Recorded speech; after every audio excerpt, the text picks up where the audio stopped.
the school a pool scene with the witches, but we weren't there, so we didn't see that. I think everything that I shot at least was in the movie.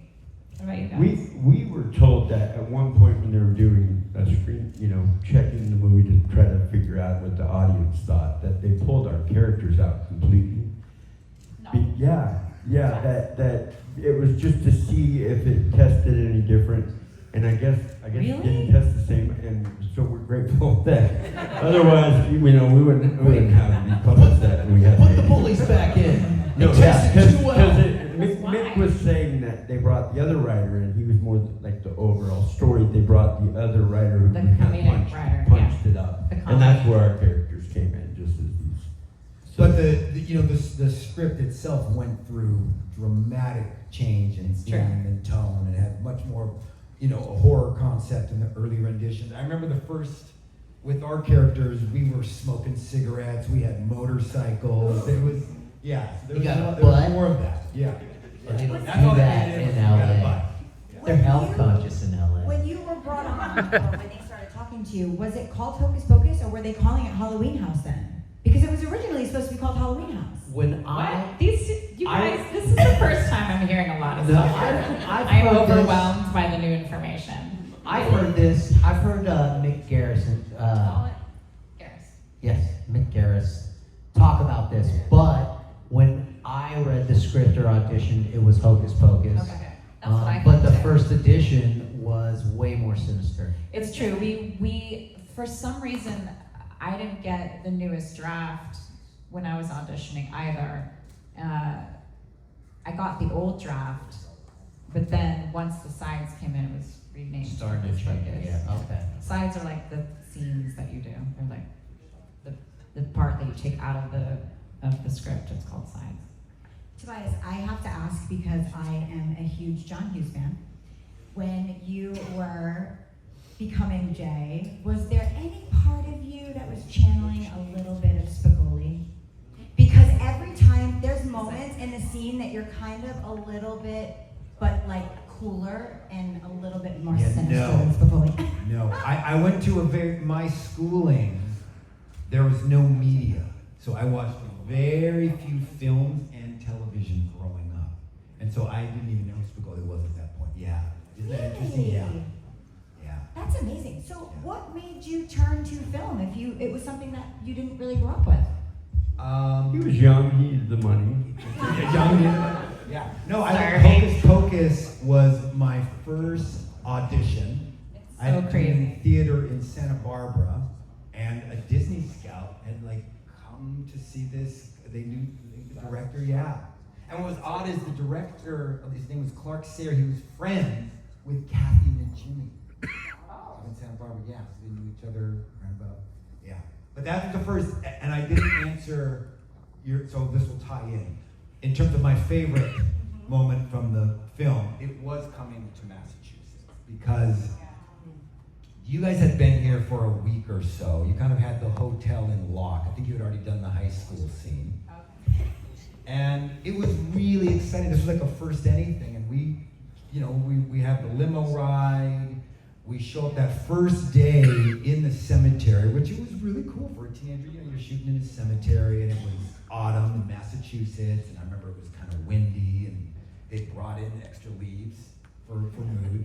But it was a lot of fun. First day working with Kenny, and the first time we all worked together. So there was a lot of, and the kids really did get along.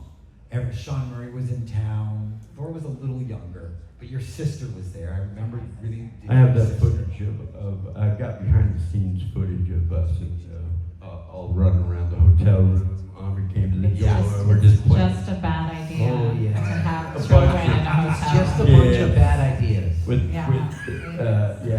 want to see freedom. that footage because that's No, you don't. I do. No, you don't. It's I do. pretty fun.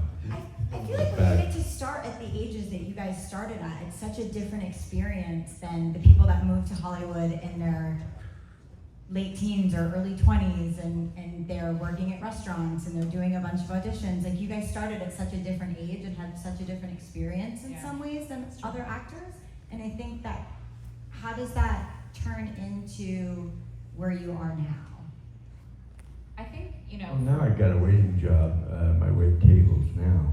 I actually, no, in all seriousness, I dropped out of acting, and I went and traveled and ventured and had a Cuban experience and whatever, but you know, that money ran dry at some point, and I had to get a job, so guess what I did? I waited tables. Yeah, so I went backwards a little bit, I guess. There's nothing wrong with that. No, I did it a actually, lot of to times, be honest, especially in Hollywood. to be honest, it humbled me and allowed me to grow and Good work appreciate ethic. things. It was for like mental stability and for my psyche. It actually was very beneficial to do some different things. Vanessa went and worked with Stanley Kubrick. She did. And many others. She did. And Larry, you did a little Buffy the Vampire Slayer, which is one of my second favorite things besides Hocus Pocus. Did you see this morning? I Did I? love me some Buffy the Vampire Slayer. What about Walk yeah. the Line? Oh, Yeah. too. Walk the Line. Walk the Line was amazing. Yeah. But I'm a Buffy girl. I've been a Yeah. Buffy girl since the film. I'm a Joss Whedon girl, Oh, so okay. I have to, I do have to Yeah, be ask careful about when you say being- that, I though. know. But I, No, he's amazing. The show was amazing too. Yeah, I love being able to work with him and all the cast. I came in initially on that. It was just a one-time role, but the name of the character was Larry. So of course I was like I had my name on the top of my homework. I felt like this is my role. Yeah. And it was a bully, and I played a lot of bullies, jocks, or whatever. And Still then- a bully. What? You're still a bully. Are you talking to me? Yes. Let's take this outside. Ice in the back of your It's a head. pumpkin. Let's go pumpkin smashing. But honestly, like a couple months later, he came back and said, I had this other role for this football player, but he becomes gay, and he was respectful enough to be, he knew I grew up Mormon and everything. So anyway, I loved the way it was written, and then it turned into 6 episodes over a couple seasons, and that's been a great blessing, though, just being able to have some of these things along the way. I'm still at it, I guess. And it's Still at it, pounding the Still at pavement. There's nothing wrong with that. What about you, Binks? What do you think of all this? Well, I think that the service in witches are. I think we need Jason's voice back. What, you didn't say anything. At all. What's the matter? Not even a Cat got your tongue? Tobias, speaking of new stuff, this guy is on fire right now with some He new is. stuff coming out. Tell him, can I tell him? Monsters, he's going to be in the new Monsters coming up. He's on the Witches of Waverly Plays. The new one. Which is And really also fun, High Potential. Yeah, all coming out the same week. No way! Yes, first week of Everyone's gonna October. be like amazing. And then we'll have Hocus Pocus on Freeform. Yeah. It used to be 31 days. The 31 days of Halloween is And we'll be watching Tobias every day of October. Yeah. Freeform, right? Yeah, you can't avoid him. That's so awesome. Congrats. Yeah, it's fun to see any of these guys on TV. I'm sending Oh, yeah. her messages because we're watching episodes of, I don't know, was it House? No, it was, I wasn't Doc- house, but, yeah, we but saw you Murder, on She the- Wrote was the one. Murder, She Wrote. Somebody sent me a thing Yeah. saying we really like Vanessa and this. And then we watched Which I The played a Hills very Have despicable Eyes, character. which was very Oh, yeah. scary. So good. Very scary. But so she's good. great. I mean, Yeah. you're great. And it's fun to watch all that back, after knowing you. That'll be the 20th anniversary next year of that, which is crazy. When you guys Where get does the time go? When you guys get to travel to all these shows, what is your favorite part of coming to the cons and meeting people, especially Hocus Pocus fans? I think it's everyone having grown up watching it and saying this is my childhood, and literally it's the grandma saying that, and then the mom, and then the kids are actually of age. It's sweet that it's become a multi-generational fun movie to watch, and that pretty much it's like, some people really are serious about it. Like, this changed my life, or like I was in a bad state and I watched this as like kind of a therapy for me and I watched it for a month straight and I got better. And I was just like, wow, people really have a profound connection to it from a childhood place, which like heals them, which is sweet. And then particularly for me, which I am shocked about. They're like, you're the first strong female character I saw in a movie. And I was like, wait, there's all these like 1940s badass women that they didn't see, but they saw me first, which is just the most, like, I think that's awesome because Allison is a subtly strong woman. And, you know, having someone like that, you know, in your, like literally in your atmosphere when you're growing up is pretty powerful. So that's what makes me so happy to see you all, and that after 30 something years, it's still your favorite movie, and that you keep watching it multiple times, sometimes all year round, which I get. I know that your favorite part of being at cons is being with your family now. Yeah, that's definitely a huge perk. I love seeing these guys. We all get along, and yeah, just having this whole like reunion of you know, just getting to hang out with these peeps.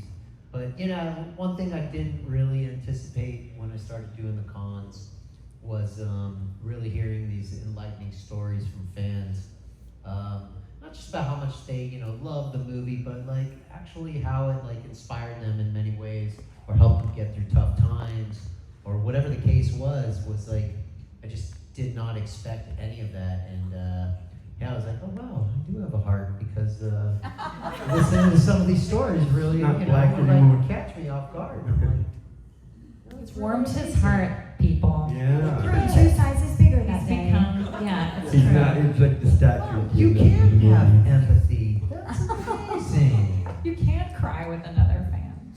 I don't cry. You know, the movie also, my father passed away on, it was October 24th, 2020, due to COVID complications. And anyway, he was such a